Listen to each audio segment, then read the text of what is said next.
சீமானே ஒரு தற்குறி. அவர் நம்பியிருக்க கூட்டம் எப்படியாக இருக்கும் அப்படின்னா தற்குறி கூட்டமாகத்தான் இருக்கும். திரள் நிதி மூலமாக புலம்பெயர் தமிழர்களிடம் இருந்து காசு பிச்சை எடுத்து வயிற்றை நிரப்பிக் கொண்டு சுகபோக வாழ்க்கை வாழ்கிறார் அப்படிங்கிற வார்த்தைகளை பயன்படுத்தி அவர் மீது குற்றச்சாட்டு வைக்கப்பட்டிருந்துச்சு. ஒரே ஒரு ஃபோட்டோ வச்சுக்கிட்டு பிழைப்பு நடத்தக்கூடிய சீமானுக்கு இப்போ பெரியார் பேர் சொன்னால் காசு கிடைக்காது, பிரபாகரன் பேர் சொன்னால் காசு கிடைக்கணும்.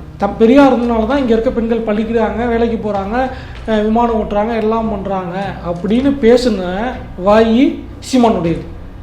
எங்கள் நாம் தமிழர் கட்சியுடைய முதல் மேடையில் தன் வாழ்நாளில் கவுன்சிலர் சீட்டு கூட ஜெயிக்க பக்கற்ற ஒரு நபர் தான் சீமான். இது என் கருத்து தான்.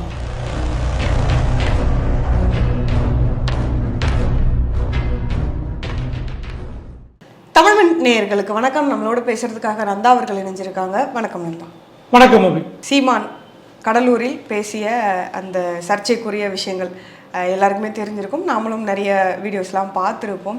அதில் பெரியாரி குறித்தான நிறைய விஷயங்களை அவர் இப்படி தெரியுமா அப்படி தெரியுமா சும்மா பொதுக்கூட்ட மேடை மாதிரி என்னை பேச வச்சு அப்புறம் பிரச்சனை ஆகிருப்போது இது மாதிரிலாம் கேள்வி கேட்டுட்டு இருக்காதீங்க அப்படிங்கிற மாதிரியான விஷயங்களெல்லாம் பேசி வச்சுருந்தாப்புல. நிறைய விஷயங்கள் இருக்குது. நம்ம ஒன்று ஒன்றா பார்த்துருவோம். இப்போ ஃபஸ்ட்டு வழக்கம் போல் இப்போது எல்லா மீடியாலையுமே பேசக்கூடிய அந்த முதல் விஷயத்தை நம்மளும் பேசிடலான்னு நினைக்கிறேன். பெரியார் ஆண்களுக்கு பாலியல் இச்சை ஏற்படும் போது தாய், மகள், அக்கா, தங்கைன்னு பார்க்காம இவங்களோடையும் உறவு வைத்து கொள்ளலாம் அப்படின்னு பெரியார் சொன்னார் அப்படிங்கிற மாதிரியான விஷயத்த முன் வச்சிருக்காரு. இதுக்கு நிறைய பேர் ரியாக்ட் பண்ணியிருக்காங்க. ஸோ யார் யார் என்னென்ன ரியாக்ட் பண்ணாங்க அதோட சேர்த்து சீமான் பேசினதற்கான உங்களுடைய கருத்து எல்லாத்தையும் சேர்த்து. சீமான் அப்படிங்கிற ஒரு நபர் நாம் தமிழருடைய கட்சியின் தலைமை ஒருங்கிணைப்பாளர் அப்படின்னு சொல்லிக்கிறாரு. அது கட்சி கிடையாது, வசூல் பண்ணுற ஒரு கும்பல் அப்படிங்கிறது நான் சொல்லலை, கட்சியில் வெளியே போனவங்க சொல்கிறாங்க. திரள் நிதி மூலமாக புலம்பெயர் தமிழர்களிடம் இருந்து காசு பிச்சை எடுத்து வயிற்றை நிரப்பிக் கொண்டு சுகபோக வாழ்க்கை வாழ்கிறார் அப்படிங்கிற வார்த்தைகளை பயன்படுத்தி அவர் மீது குற்றச்சாட்டு வைக்கப்பட்டிருந்துச்சு.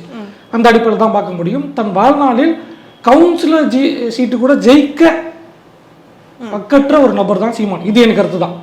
கவுன்சிலர் சீட்டு கூட ஜெயிக்க வக்கற்ற ஒரு நபர் தான் சீமான். இவர் நான் புரட்டி போட்டேன் அப்படின்னு சீமான் ஒரு என்ன சொல்ல முடியும், நீங்கள் சொன்ன மாதிரி யார் என்ன விமர்சனம் சொன்னாங்க அப்படின்னா சீமான் ஒரு மனநோயாளி, உளவியல் பிரச்சனை இருக்குது அப்படின்னு மருத்துவர் இல்லைன்னாங்கன்னு சொல்லியிருக்காரு. அது போக நிறைய பேர் தான் சொல்லிட்டாங்க. சீமானை எல்லா வகையிலையும் பேசியாச்சு. ஆனால் இந்த வடிவேல காமெடி வரும்ல, இவனை அடிச்சும் பார்த்தாச்சு அப்படின்னு அந்த மாதிரி தான். தனக்கு காசு வேணும், தனக்கு காசு கொடுத்தா எதை வேணால் எப்படி வேணால் பேசக்கூடியவர் தான் சீமான். பெரியாரை பற்றி மட்டுமல்ல, அவர் தலைவன்னு சொல்லி கொண்டிருக்கக்கூடிய வேலுப்பிள்ளை பிரபாகரனாக இருக்கட்டும், பொட்டம்மனாகட்டும், இன்னும் ஏகப்பட்ட நபர்களையும் அவர் இழிவாக பேசிட்டார். அவர் இழிவாக பேசாத ஒரே ஆள் அவருடைய மனைவியும் குழந்தையும் மட்டும்தான். 2 பேர்த்த மட்டும்தான் அவர் பேசலை.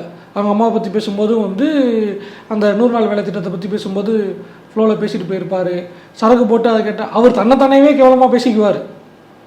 அந்த அளவுக்கு நடத்தி கொண்டிருக்கக்கூடிய ஒரு பிழைப்பாத்த நபர் தான். ஓகேவா? மற்றவங்களாம் விமர்சனம் பண்ணாங்கன்னா சில விமர்சனம் திறந்து அந்தெல்லாம் போகும், அதுக்குலாம் போக வேணாம். சீமான் சொன்ன அந்த ஒரு விஷயம் இன்னைக்கு மறுபடியும் செய்தியாளர் சந்திப்பு வச்சு என்கிட்ட ஆதாரம் இருக்குது, நான் போட்டேன், பொதுவெளியில் நம்பிக்கை போட்டாங்க வச்சுட்டாங்க வாங்கியே பேசினார். சீமானே ஒரு தற்குறி. அவரை நம்பியிருக்க கூட்டம் எப்படியாக இருக்கும் அப்படின்னா தற்குறி கூட்டமாகத்தான் இருக்கும் அப்படின்னு பல நேரங்களில் பலர் குற்றச்சாட்டு வச்சுட்டாங்க, பல நபர்கள் பேசிட்டாங்க அப்படின்னு இருக்கும்பொழுது அவர் சொல்கிறார்ல, அந்த சீமான் சொல்கிறார் என்ன அப்படின்னா 11/5/1953 விடுதலை இதெல்லாம் வந்துச்சு அப்படின்னு. ஆமாம், எல்லாருமே இப்போ அதை தானே ஷேர் பண்ணிட்டு இருக்காங்க. பாருங்க, இதுவே வந்திருக்கு அந்த விடுதலை இதழ். ரைட்டு, ஓகேங்களா? 4 பக்கம் இருக்குது. இந்த 4 பக்கத்தில் எங்கே இருக்குது அப்படின்னு அவர் சொன்னார்னா நான் ஏற்றுக்கொள்கிறேன். நான் பெரியாருடைய இப்படி தான் பேசினார் அப்படின்னு நான் ஒத்துக்கிறேன். ஓகேங்களா? அடுத்தபடியாக இவங்க என்ன சொல்கிறாங்க அப்படின்னா பெரியாருடைய புத்தகங்கள் 1945 குடியரசு இதழில் கட்டுரை வந்துச்சு, அதன் அடிப்படையில் அப்படிங்கிறாங்க. குடியரசு இதழில் கட்டுரைகள்லாம் வந்துச்சு. அந்த கட்டுரைகளில் பெரியார் என்ன சொல்லியிருப்பார் அப்படின்னா உறவுமுறை குறித்து பேசும்பொழுது ஒரு விஷயத்தை கோட் பண்ணியிருக்கார். இதோ பெரியார் ஈவேரா சிந்தனைகள். ஓகேங்களா? அது வினோவில் பிடிஎஃபாக இருக்குது, 33 வால்யூமில் இருக்குது. இது எடுக்கப்பட்டது தமிழம்.net அப்படிங்கிற ஒரு இது இருக்குது. பக்கம் 194/5/6 உறவுமுறை சமுதாயம் இது குறித்து அவர் பேசும்பொழுது உறவுமுறை அப்படிங்கும் பொழுது இங்கே இருக்க உறவுமுறைகள் எப்படி இருக்குது அப்படின்னா, எந்த ஒரு கொள்கையோ ஆதாரமோ இல்லாமல் உலகெங்கும் மனித சமூகத்தில் ஒரு விதமான உறவு முறை கடைபிடிக்கப்படுகிறது. தேச ஆச்சாரம், சாதி ஆச்சாரம், மத ஆச்சாரம், பழக்க வழக்கம் என்கின்ற பல வகையான மார்க்கங்களை பின்பற்றிய உறவு முறைகள் கையாளப்படுகின்றன. நாட்டுக்கு ஏற்ற மாதிரி, மதத்துக்கு ஏற்ற மாதிரி, ஜாதிக்கு ஏற்ற மாதிரி இருக்குது. இதில் இப்படி தான் இருக்கணும், ஏன் இப்படி இருக்குங்கிறதுக்கு எந்த நியாயமான காரணமும் கிடையாது, பின்பற்றப்படுகின்றன அப்படின்னு போட்டுட்டு, இம்முறைகள் சிறிதும் தவறாமல் மிகவும் ஜாக்கிரதையாக கையாளப்பட வேண்டும் என்கின்ற நிர்பந்தங்களும் ஆளாகிக்கின்றன அப்படின்னு போட்டுட்டு, ஆகவே இவைகளை எல்லாம் பார்த்தால் உறவுமுறைகள் என்பவை அர்த்தமற்ற பழக்க வழக்கத்தில் கட்டுப்பாட்டுடையவையாக இருக்கின்றன, குருட்டு நம்பிக்கை அடிப்படையாக கொண்டதாகவும் காணப்படுகின்றன தவிர அவசியங்கள் அறிந்து செயல்படுகின்றன. அதாவது உறவுமுறைகள் இருக்குது, அதுக்கு எந்த ஒரு அவசியமோ அது காரண காரியமோ இல்லை, அது வந்து காரண காரியம் இல்லாமல் வந்து ஒரு பைண்டிங் ஃபோர்ஸாக வச்சுருக்காங்க அப்படின்னு போட்டு உதாரணமாகவே சொல்கிறார். ஆண் பெண்களுக்குமே உறவுமுறைகள் எப்படி வேறுபடுது அப்படின்னு, சகோதரர் விஷயத்தில் ஆண் சகோதர உறவுக்கு ஒரு முறையும் பெண் சகோதர உறவுக்கு ஒரு முறையும் கடைபிடிக்கப்படுகின்றன, கையாளப்பட்டு வருகின்றன. ஆண் சகோதரன் வயிற்றில் பிறந்த குழந்தை, அதாவது ஆண்களுக்கு பிறந்த இப்போ அண்ணன் தம்பிக்கு பிறந்தா அது மகள், அதுவே வந்து அக்காவுக்கு பிறந்தா அது முறப்பொண்ணுன்னு கல்யாணம் பண்ணுறாங்க. இது ஒரு நடைமுறை இருக்குது. அதே வந்து முஸ்லீம் சமுதாயத்திலோ இன்னைக்கு சீமான் வந்து மிகவும் இழிவாக துலுக்கான்னு பேசினான்னு சொல்லியிருக்காரு. முஸ்லீம் சமுதாயம் தான் பயன்படுத்தப்பட்டிருக்குது, ஓகேவா. முஸ்லீம் சமுதாயத்திலோ பெண் சகோதரிகள் மகளை கல்யாணம் செய்து கொள்வது தகாது என்றும், சிறிய தகப்பனார் சிறிய தாயார் பெண்ணை கல்யாணம் செய்வது தகும் என்றும் கருதப்படுகிறது. சிறிய தாயார் அப்படின்னா சித்தி பசங்களை கூட கல்யாணம் பண்ணிக்கலாம் அப்படிங்கிறது அங்கே இருக்க நடைமுறை அப்படின்னு சொல்லி சொல்லப்பட்டிருக்கு, அப்படின்னு தான் போட்டிருக்காரு. இதில் எங்கே சீமான் சொன்ன ஸ்டேட்மெண்ட் இருக்குது? அதே மாதிரி தான் பெண் சாதி இறந்து விட்டால், பொண்டாட்டி இறந்துட்டால் அங்கே வந்து அரசனின் மகள் ராணியாக ஆகிவிடுகிறாள், அடுத்து ஆகிவிடுகிறாள். ஆணி இறந்து விட்டால் அரசன் இளவரசன் வந்து அரசன் ஆகிடுறான். அந்த ராஜாவுக்கு வந்து அந்த ரோல் இல்லை. எப்படி இங்கே வைக்கப்பட்டிருக்குன்னா, அந்த அரசவையில் இருக்கவங்க வந்து ஜோடியாக இருக்கணும். ஜோடி இல்லை அப்படின்னா ஒன்று அடுத்து கல்யாணம் பண்ணிக்குவாங்க, இல்லை கல்யாணம் பண்ண விருப்பம் இல்லைன்னா அவங்களோட வாரிசு, கல்யாணம் பண்ணால் வாரிசை கொண்டு வந்து அந்த அரியணையில் உட்கார வைக்கிறதுங்கிற நடைமுறை இருந்துச்சு அப்படிங்கிறதா சொல்லியிருக்காரு ஒழிய வேற எங்கேயும் சொல்ல. இவைகளை யோசிக்கும் பொழுது கலவை முறை என்பது சொத்து முறை என்பதும் பெரும்பாலும் அதான் அந்த உடலுறவுங்கிறது வந்து இந்த சாதி மத பழக்க வழக்கங்களோடு நிர்பந்தப்பட்டு இருக்குது. உயிர்களின் சுபாகங்களுக்கும் எந்த வரையறுக்கும் கட்டுப்பட்டதாக காண முடியவில்லை அப்படின்னு தான் பேசியிருக்காரு. இதோ இருக்குது, இதுலேயும் அப்படிப்பட்ட வரிகள் இல்லை. ஒருவேளை இப்போ அவர் சொன்ன கான்டெக்ட்ல அவருக்கு மட்டும் தனியாக ஒரு பிரிண்ட்டுகிட்டு எதுவும் அவர் வச்சிருக்காரு. ஆகவே இவ்விஷயங்களில் இன்னது சரி இன்னது தப்பு என்று குறிப்பிடுவதற்கு இல்லாமல் இருந்து வருகிறது.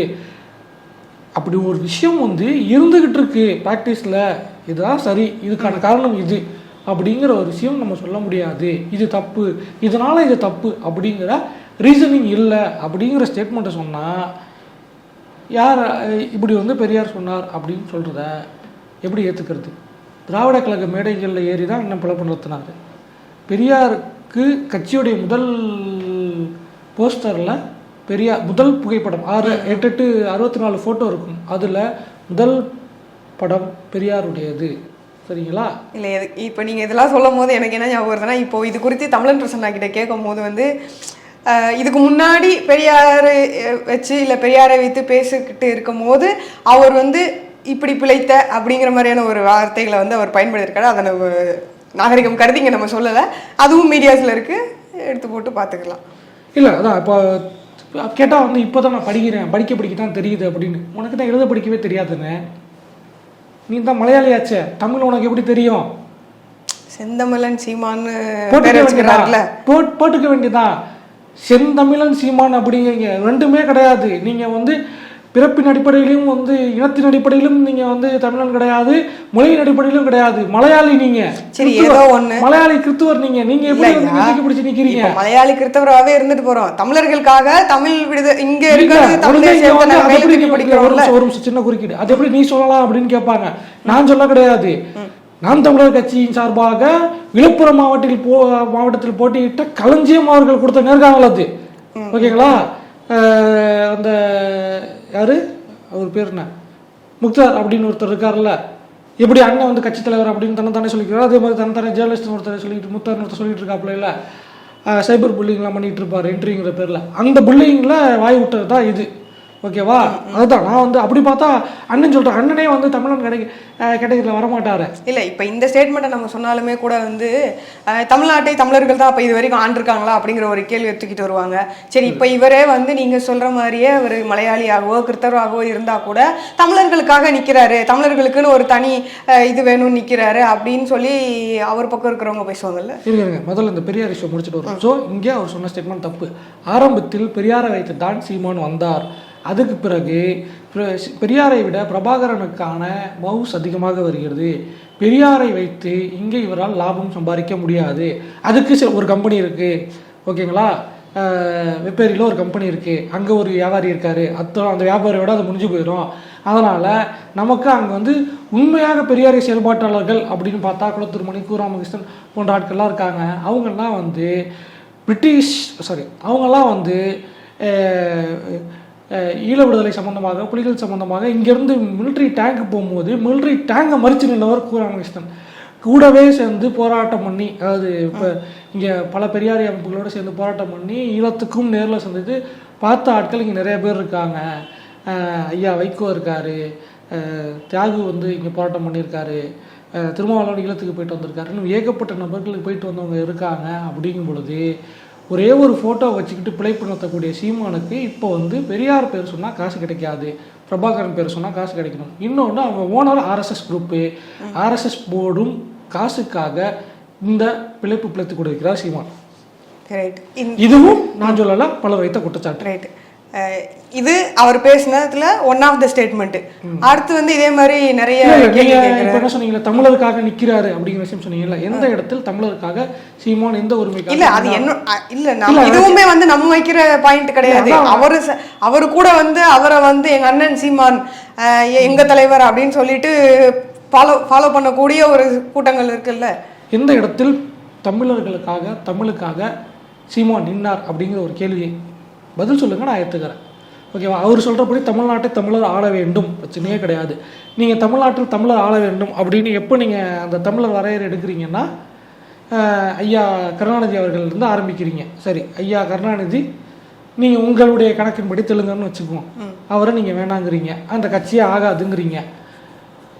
மலையாளி மதுகூர் கோபால ராமச்சந்திரன், ஓகேங்களா, எம்ஜிஆர், அவரை வந்து நீங்கள் தமிழராக இருக்கிறீங்களா அப்படின்னு தெரியல, அந்த கட்சி நீங்கள் ஆதரிச்சுக்கிறீங்க, அதை நீங்கள் வந்து சிலாகிச்சுக்கிறீங்க. சரி, பிரச்சனை கிடையாது. நடுவில் வந்து ரம்மையார் வந்தாங்கல்ல, அவங்கள என்ன கணக்கில் சேர்க்குறீங்க? சரி, 21 வந்து கருணாநிதியின் வாரிசு வந்தார், அதனால் வந்து நீங்கள் அவரையும் அதே அடிப்படையில் நீங்கள் எடுக்கிறீங்க அப்படின்னா வந்து ஒதுக்கி வச்சுக்குவோம். இன்னும் சொல்ல போனால் இவங்க வந்து சாதிக்குள்ளே வச்சு ஐயா கருணாநிதி அவர்களை பார்ப்பாங்க.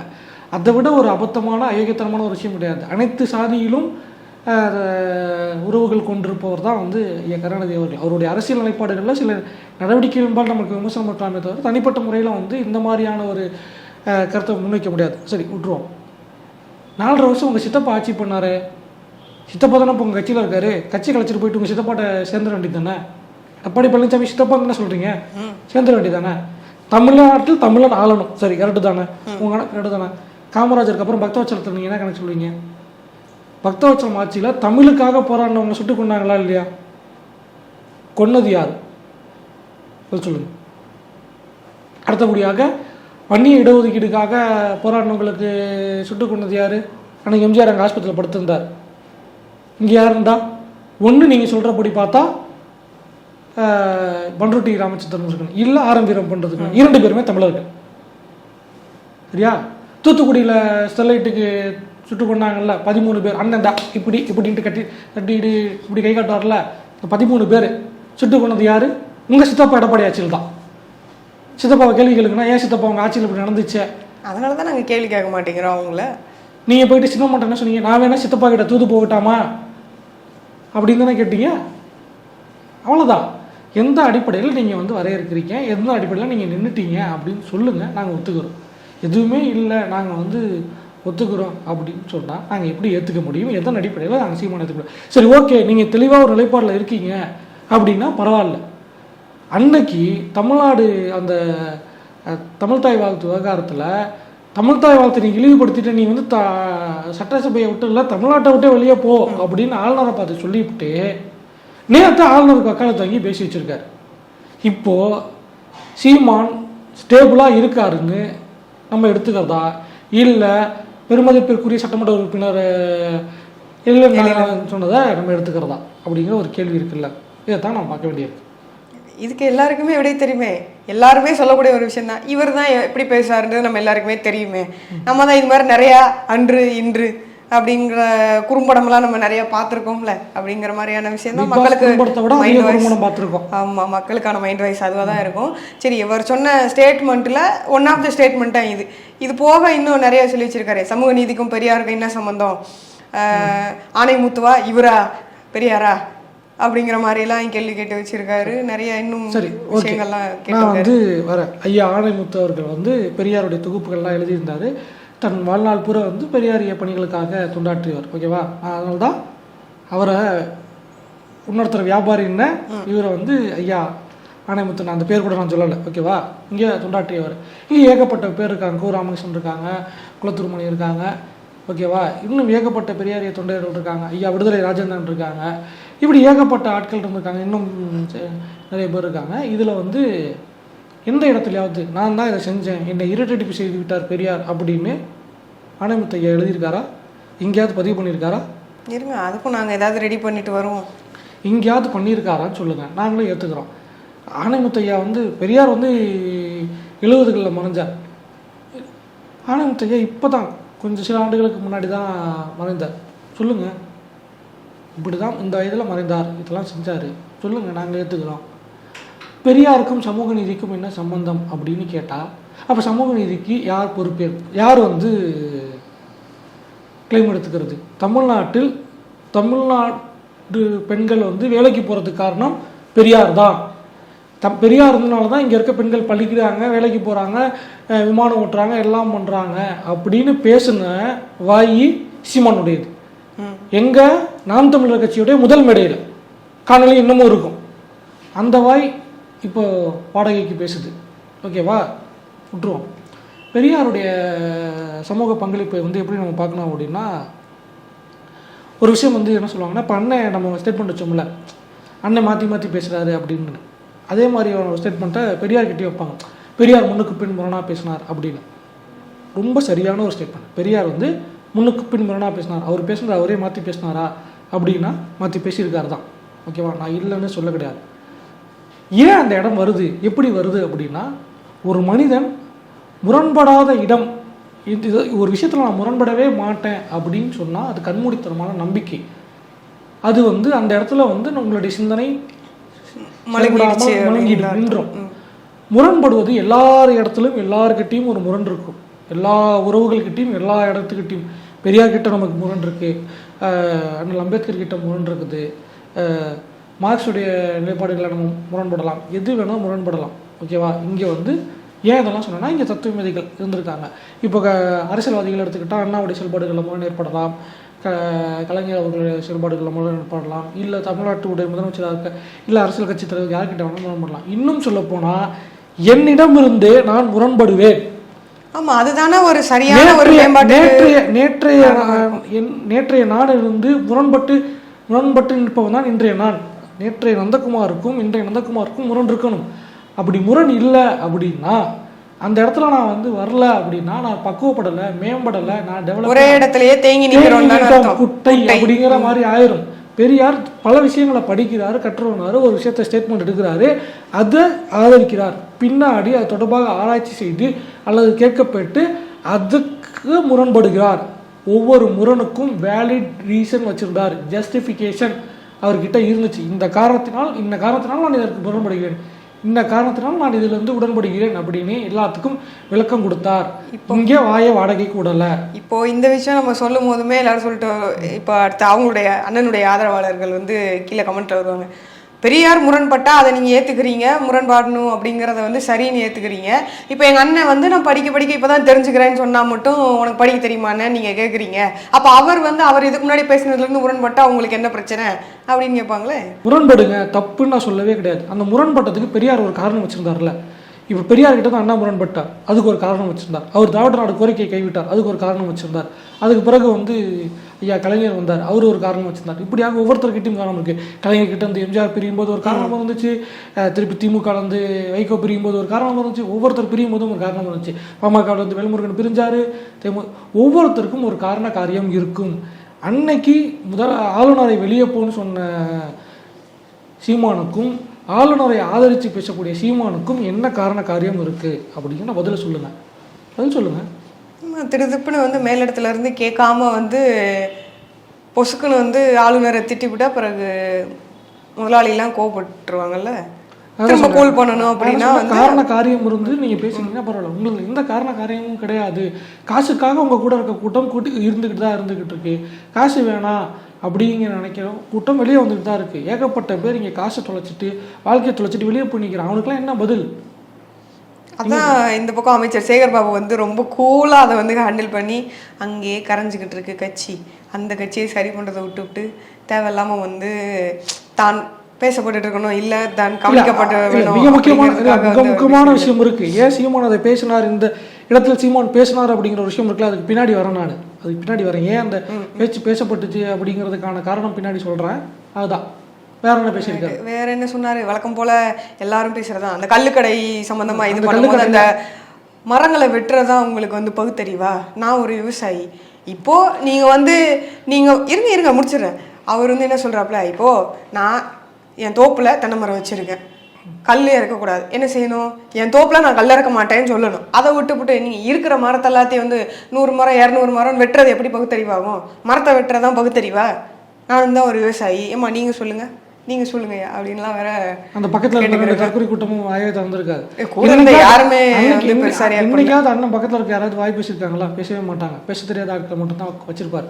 அப்படி இப்படி பார்ப்பார், அவ்வளோதான். அது வந்து இருக்கட்டும். சரி, திட்டமரம் இருந்துச்சு, கல் இறக்கக்கூடாதுன்னு நான் முடிவு பண்ணிட்டேன் அப்படி பெரியார் குத்தகை கூட்டிருந்தார். முதல் பாயிண்ட்.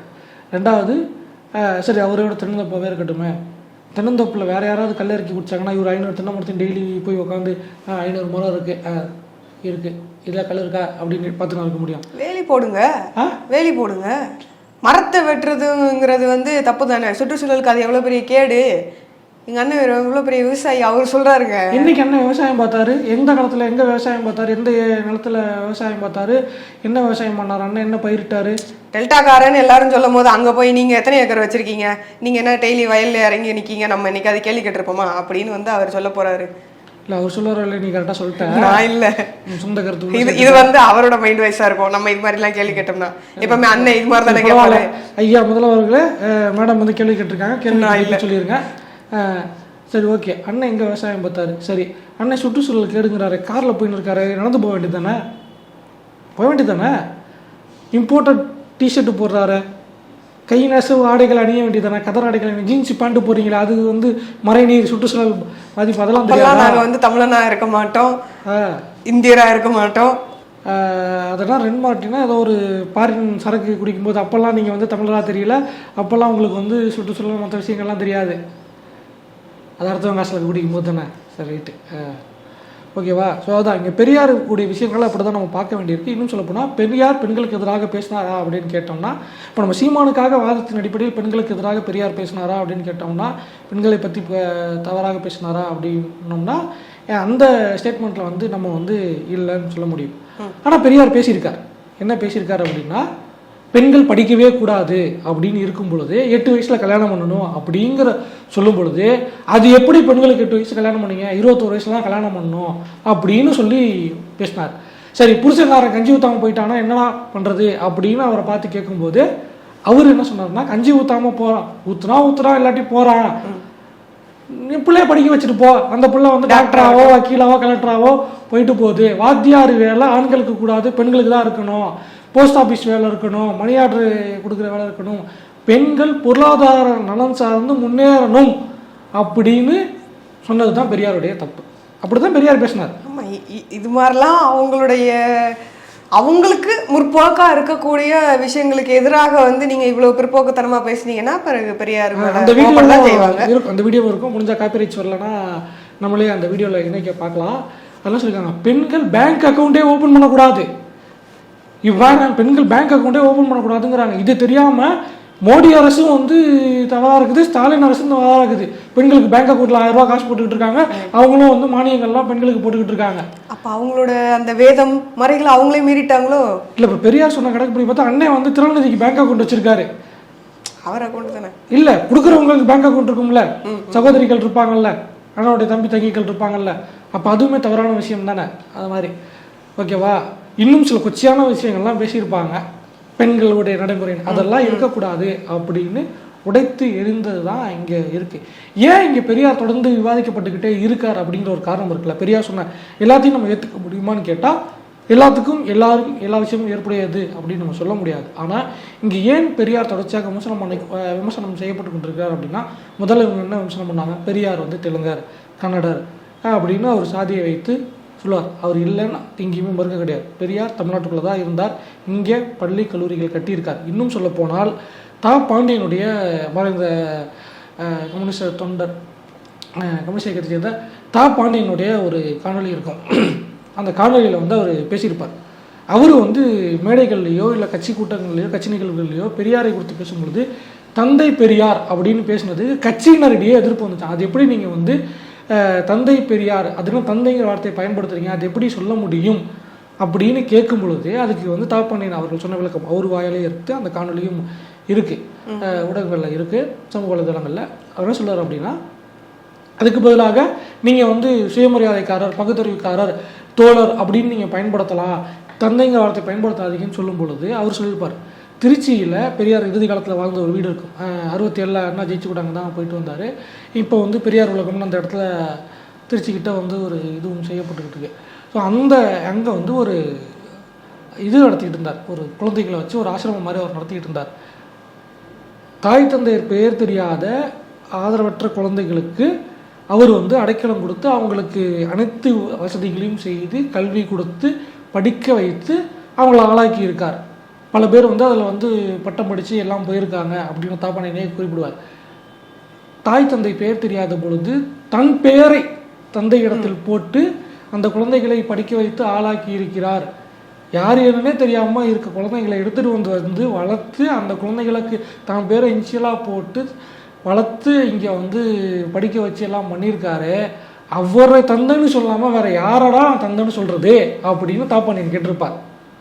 தா பாண்டியன் வந்து கருப்பு துண்டு போடல, அவர் திக்காக்காரரும் கிடையாது, அவர் கம்யூனிஸ்ட் கட்சியை சேர்ந்தவர் தான். ஓகேவா. அந்த ஒரு விஷயம் ஏன் தந்தைன்னு வருது அப்படின்னு இதுதான் பெரியார். இன்னொன்று வந்து என்ன சொல்லுவாங்கன்னா, மணியம்மையாருடைய திருமணம் அது வந்து புளிச்சு போச்சு. அப்போ வந்து அந்த திருமணத்துக்கான ஆலோசனை சொன்னதே ராஜாஜி அவர்கள் தான். இன்றைக்கி ராஜாஜியை வந்து அன்னை சீமானை தூக்கி பிடிச்சிட்டு கொண்டாடி சுற்றிக்கிட்டு இருப்பார். ஏன்னா அவர் வந்து தமிழர் அப்படின்னு சொல்லிக்குவார். அந்த ராஜாஜி சொன்ன ஆலோசனை பேரில் தான் அந்த திருமணம் நடைபெற்றுச்சு. அது போக வந்து தமிழ்நாடு இன்றைக்கி முன்னேறிய ஒரு மாநிலமாக இருப்பதற்கு காரணம் என்ன அப்படின்னா, பெரியார் மாதிரி வேறு எந்த மாநிலத்திலும் தலைவர் இல்லையா, அப்படி பெரியார் மட்டும்தான் எங்களை படிக்க வச்சாரா, வேறு யாரையுமே இந்தியா ஃபுல்லாக மற்ற பீகாரில் படிக்க வைக்கலையா, இங்கே படிக்க வைக்கலையா அப்படின்னு கேட்டால் ஒவ்வொரு மாநிலத்துக்கும் ஒவ்வொரு நிலப்பரப்புக்கும் அங்கே ஆளுமைகள் இருந்தாங்க. ஆளுமைகள் இல்லவே இல்லை அப்படின்னு நம்ம மறுதளிச்சிடவே முடியாது. ஏன் பெரியார் இங்கே முக்கியத்துவமாக பேசப்படுறார், ஏன் அந்த முக்கியத்துவம் வருது அப்படின்னா, இங்கே வந்து இப்போ நம்ம தமிழ் ஞானகுரு கேரளாவில் வருவார், நிஜலிங்கப்பா, இந்த மாதிரி நிறைய ஆட்கள் இருக்காங்க, ஜோதிராவ் பூலே, அண்ணல் அம்பேத்கர், பிர்சா முண்டா, இப்படியாக ஏகப்பட்ட ஆளுமைகள்லாம் இருந்திருக்காங்க. ஆனால் இங்கே என்ன ஒரு அட்வான்டேஜ் பெரியாருக்கு இருந்துச்சு அப்படின்னா, இவங்கெல்லாம் ஆதிக்கத்துக்கு எதிராக செயல்பட வேண்டிய ஒரு கட்டாயத்தில் இருந்து, அதாவது இவங்க வந்து ஒடுக்கப்பட்ட சமூகம் அப்ரஸ்டு கம்யூனிட்டியில் இருந்து ஆதிக்கத்துக்கு எதிராக இவங்க சண்டை போட்டுக்கிட்டே இருந்தாங்க அப்படிங்கிற ஒரு விஷயம் இருக்குது. பெரியாருக்கு வந்து ஆப்வியஸாக அது தன்னியல்பாக ஒரு ப்ரிவிலேஜ் கிடச்சிச்சு. அவர் வந்து இங்கே மேல் தட்டு வர்க்கம் சொல்லப்படுகிற அந்த சமூகத்திலையும் பொருளாதார பின்புலத்திலையும் இருந்தார். அப்படிங்கும்போது அவருடைய ஃபங்க்ஷனிங்கில் பெரிய குறுக்கீடுகள் இங்கே இருக்கலை அப்படிங்கிற விஷயம். அதை தாண்டி இன்னொரு ப்ளஸ் பாயிண்ட் என்னென்னா, இங்கே அம்பேத்கர் போராட்டினது யார் போராடினாங்கன்னா அகேன்ஸ்ட் கவர்மெண்ட், அகேன்ஸ்ட் சிஸ்டம் போராடினார். ஜோதிராவ் புலேவாக இருக்கட்டும், இன்னும் ஏகப்பட்ட சமூக சீர்திருத்தவாதிகள் எல்லாருமே வந்து அகேன்ஸ்ட் சிஸ்டம் போராடினாங்க. ஆனால் பெரியாருக்கு 67 வரைக்கும் வந்து அகேன்ஸ்ட் சிஸ்டம் போராடினார். 47 சுதந்திரம் கிடச்சி 20 ஆண்டுகள் வரைக்கும் அகேன்ஸ்ட் சிஸ்டம் தான் போராடினார். அது நடுவில் காமராஜர் வந்து பெரியாருடைய விஷயங்களை கொண்டு வந்தார். அதுக்கு முன்னாடியே வந்து ஒப்பிலி அரசர், ஓகேவா, அவரும் வந்து பெரியாருடைய ஈரோடு வேலை திட்டத்தை நீதி கட்சி ஆட்சியில் கொண்டு வந்தார். ஸோ இங்கே பிரச்சனை என்னென்னா, இங்கே என்ன ஒரு அட்வான்டேஜ் அப்படின்னா, பெரியாருடைய கருத்துக்கள் சிந்தனை செயல்பாடுகளை நடைமுறைப்படுத்துறதுக்கு அரசு அதிகாரத்தில் இருந்த ஒரு குரல் அங்கே இருந்த ஒரு நபர் இங்கே செவி சாய்ச்சிக்கிட்டே இருந்திருக்காங்க. நீதி கட்சியில் ஏகப்பட்ட நபர்கள் இருந்திருக்காங்க. அடுத்து காங்கிரஸ் ஆட்சி வரும்பொழுது காமராஜர் இருந்தார். அதுக்கு பிறகு அண்ணா, கலைஞர், எம்ஜிஆர் இப்படியாக தொடர்ச்சியாக வந்துக்கிட்டு இருக்காங்க. இன்றைக்கு வரைக்கும் வந்து பெண் கல்விக்கு தமிழ்நாட்டில் கொடுக்கப்படுகிற முக்கியத்துவம் வேறு எங்கேயும் கொடுக்கப்படலை. 1989 தான் வந்து பெண்களுக்கு சொத்துரிமையில் பங்கு அப்படிங்கிற ஒரு விஷயத்த இந்தியா நடைமுறைப்படுத்துது. ஆனால் 1971 ஆட்சி காலத்திலேயே கலைஞர் கருணாநிதி அந்த சட்டத்தை எடுத்துகிட்டு வந்தார். குடிசை மாற்று வாரியங்கிறத 70களில் கொண்டு வந்தார். 84க்கு பிறகு தான், 80களுக்கு இறுதியில் தான் அதை வந்து குடிசைகள் இல்லாத இந்தியா உருவாக்கணும் அப்படிங்கிறாங்க. தமிழ்நாட்டில் இங்கே இருக்குது மாவட்டத்தோறும் மருத்துவக் கல்லூரி. இப்படியாக பல்வேறு முயற்சிகள் சமூக மாற்றங்களை கொண்டு வருவதற்கு மிக முக்கிய காரணமாக இருந்தவர் பெரியார். 1950 அரசியல் சாசன சட்டத்தின் முதல் திருத்தத்தை கொண்டு வருவதற்கு காரணமாக இருந்தவர் பெரியார். அன்னைக்கு காமராஜரும் இருந்தார், நேருவும் இருந்தார். தமிழ்நாட்டில் பெரியார் இயக்கங்களுக்குடைய விஷயத்துக்கு அடிபணிஞ்சு இந்திய அரசியலமைப்பில் முதல் சட்டத்திருத்தம் மேற்கொள்ளப்பட்டுச்சு இடஒதுக்கீடுக்காக அப்படிங்கிற விஷயம் இருக்குது. ஸோ இங்கே ஃப்ளோயிங் வித் த சிஸ்டம், அதாவது ஆன் த ஃப்ளோ அப்படிங்கும்போது பெரியாருக்கான அந்த காது கொடுத்து கேட்பதற்கு, அவருடைய கருத்துக்களை காது கொடுத்து கேட்பதற்கு இங்கே ஒரு அரசாங்கம் இருந்துச்சு.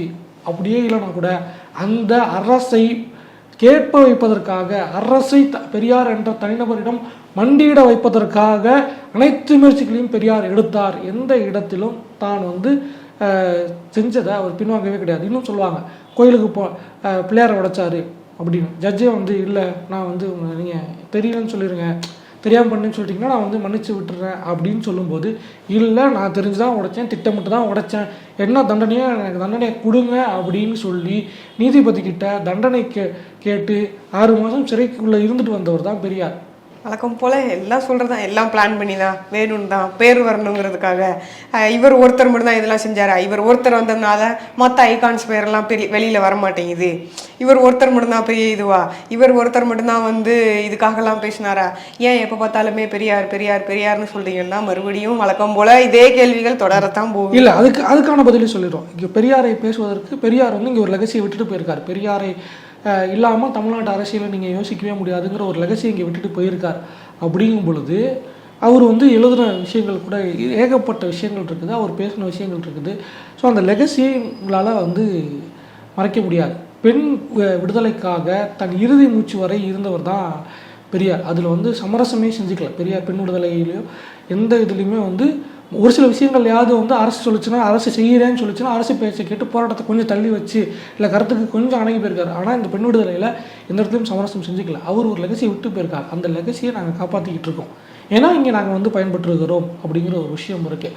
இல்லை நீங்கள் வந்து ஒத்துக்க மாட்டீங்க, அந்த லெகசி இல்லை, மற்றவங்க இருட்டடிக்கப்பட்டிருக்காங்கன்னா யார் இருட்டடிக்கப்பட்டிருக்காங்கன்னு நீங்கள் பேசுங்க, நீங்கள் கொண்டு போங்க, எல்லாம் பண்ணுங்கள். நான் கொண்டு வந்தது தான் வேலுநாச்சியார் அப்படின்னு நீங்கள் சொல்லுவீங்க. ஆனால் கடைசியில் சென்ட்ரல் கவர்மெண்ட்டோட ஸ்டாம்ப்பு அப்படின்னு டேட்டா எடுத்து போட்டவுடனே நீங்கள் வந்து அது சரி ஓகே பரவாயில்ல அப்படின்ட்டு போகிறீங்கல்ல. அந்த மாதிரியான ஒரு செயல்பாடாக இங்கே இருக்க முடியாது. யாரை பேசுமோ நீங்கள் பேசுங்க, ஏகப்பட்ட தலைவர்கள் இங்கே வந்திருக்காங்க, வேணும்னா நீங்கள் பேசிட்டு போங்க அப்படிங்கிற ஒரு விஷயம் இருக்குது. ஆனால் நீங்கள் அதை பேச மாட்டீங்க அப்படிங்கிறது தான் விஷயம். ஏன்னா அவங்கள பேசுனா உங்களுக்கு ஆதாயம் கிடைக்காது, உங்களுக்கு வருமானம் வேணும். இன்னொன்று இறுதியாக ஒரு விஷயத்த சொல்லி முடிச்சுக்கலாம். ஏன் சீமான் இதை பேசினார் அப்படிங்கிற ஒரு விஷயம் இருக்குது.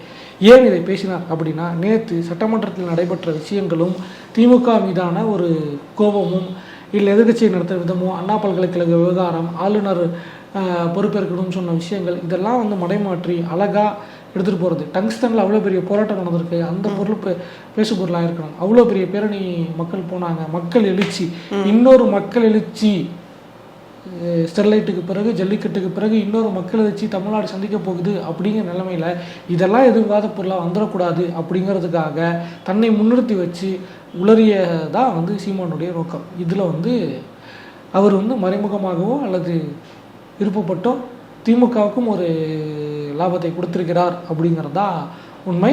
அதில் திமுகவும் கைமாறா இன்றைக்கி வந்து அவர் வீட்டுக்கு போலீஸ் பாதுகாப்பு கொடுத்து தங்களுடைய டீலை வந்து சாட்டிஸ்ஃபை பண்ணிக்கிட்டாங்க. உடனே அதுலேயும் கேட்டாங்க, அது பாதுகாப்பு கொடுக்க வேண்டியது அரசோட கடமை தானே. புகார் கொடுக்கப்படும் பொழுது சீமான் மீது நீங்கள் நடவடிக்கை எடுத்திருந்தால் இந்த பாதுகாப்பை நாங்கள் ஏற்கிறோம். சீமான் மீது அத்தனை புகார்கள் இருந்தும் ஒரு புகார் மீது கூட நீங்கள் நடவடிக்கை எடுக்கலை, அவரை விசாரணைக்கு அழைக்கலை, கைது செய்யலை அப்படிங்கும் பொழுது நாங்கள் எப்படி புரிஞ்சுக்கிறது அப்படிங்கிற ஒரு விஷயம் தான் இருக்குது. ஆக மொத்தம் சீமான் அவர் நினச்ச அந்த தான் அப்படிங்கிற ஒரு லைன் இருந்தார். திமுகவுக்கு இஷ்யூவை டைவர்ட் பண்ணோம். ஆப்வியஸாக ரெண்டுமே நடந்து முடிஞ்சிச்சு. இல்லை, இது எல்லாத்தையும் பொறுத்த வரைக்குமே பொதுவாக எல்லாருமே சொல்கிற கூடிய விஷயம் தான். திரும்பவும் இதை சொல்லணும்னு நினைக்கிறேன். அது சீமானாக இருந்தாலும் சரி, யாராக இருந்தாலும் சரி.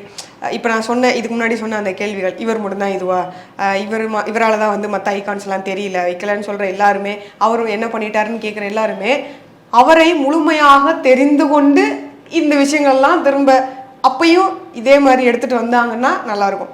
ஒருத்தரை பற்றி தெரியாமையே நம்ம அவரை விமர்சனம் பண்ணக்கூடாது அப்படிங்கிற அந்த அடிப்படை விஷயத்தையாவது எல்லாரும் மனசில் வச்சுக்கிட்டு. இல்லை, விமர்சனம் இல்லை, முழுசாக நம்ம ஒருத்தரை பற்றி நம்ம தெரியறதுக்கு முழுசாக விமர்சனம் பண்ணுறதுக்கு முழுசாக தெரியணுங்கிற அவசியம் கூட கிடையாது. இந்த இடத்துல நான் மாறுபடுறேன்.